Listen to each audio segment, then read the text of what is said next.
I'm willing to bet you this coin that you can pick any card and I'll be able to find it. But see, when you do card tricks, it doesn't matter what card's chosen. It doesn't matter what you do, because as magicians know the magic to every card trick is in the shuffle. So what I'm going to have you do is I'm actually going to have you pick any face-up card.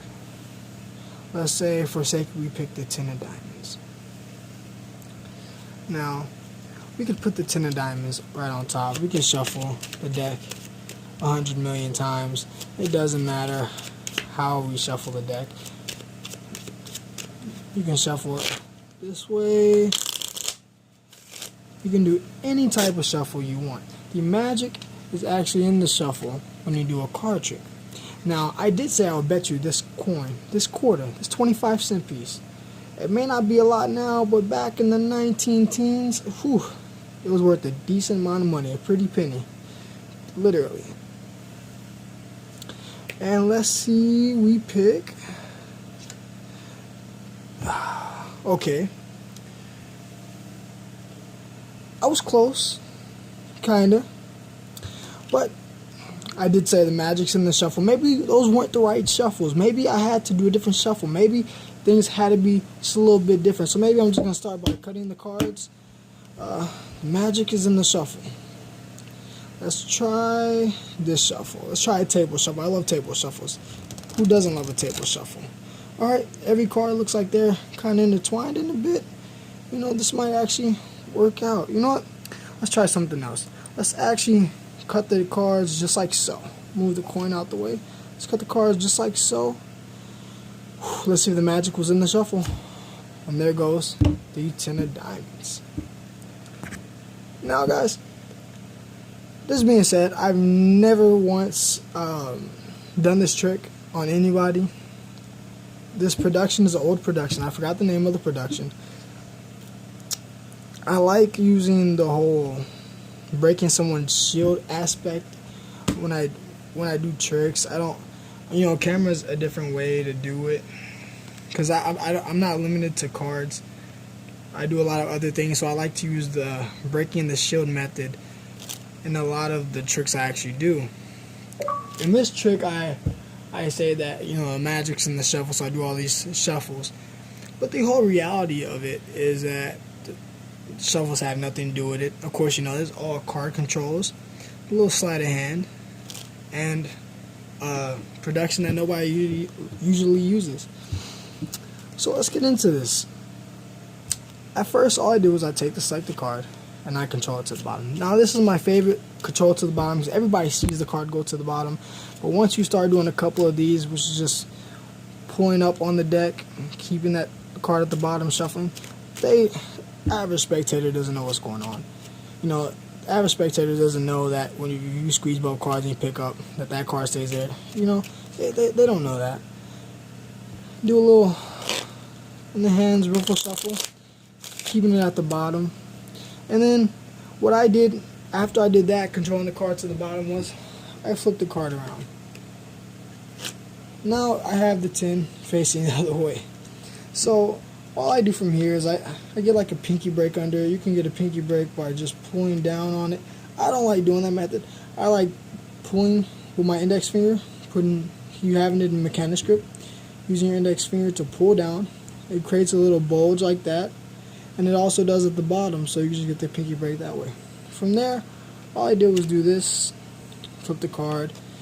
You don't even have to. I mean, it's not hard. It's not really a move.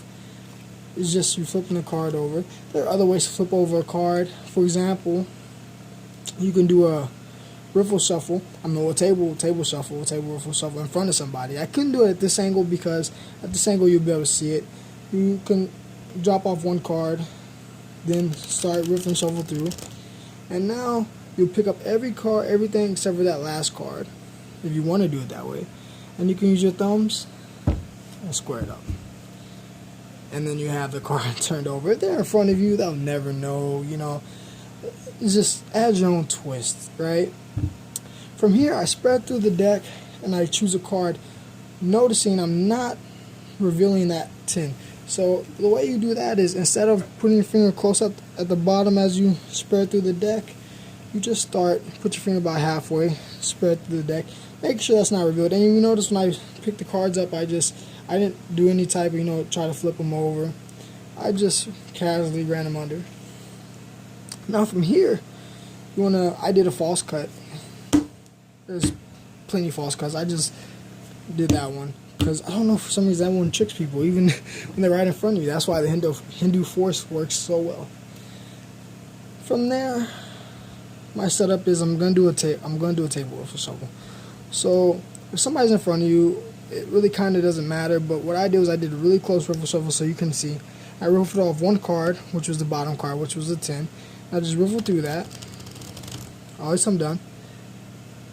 From there, I'm gonna pick up everything except for the 10, and I'm gonna put the 10 to where it's halfway in the middle, like that.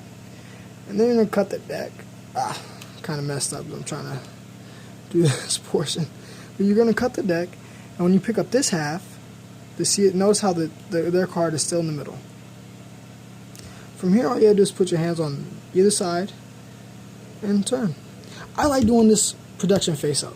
Now, nobody really does a production face up because it's so risky flipping the card over.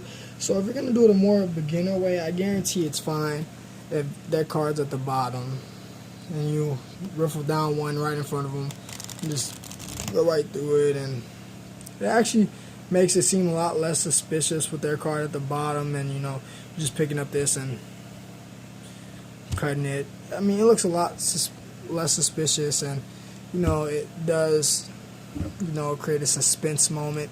I just like doing it face up after I do breaking somebody's shield. Anyways, I hope you guys liked the tutorial. It's a really easy trick. The only thing you really need to know is how to flip a card over if you want to flip the card over. Besides that, just putting the card at the bottom of the deck and then doing either a regular table shuffle or a closed table shuffle. I mean, the trick is very, very simple, and I think it gets good reactions. My favorite tricks are misdirection tricks where you think the card's here but it's really here. But this trick is another trick because you break their shield and you get them.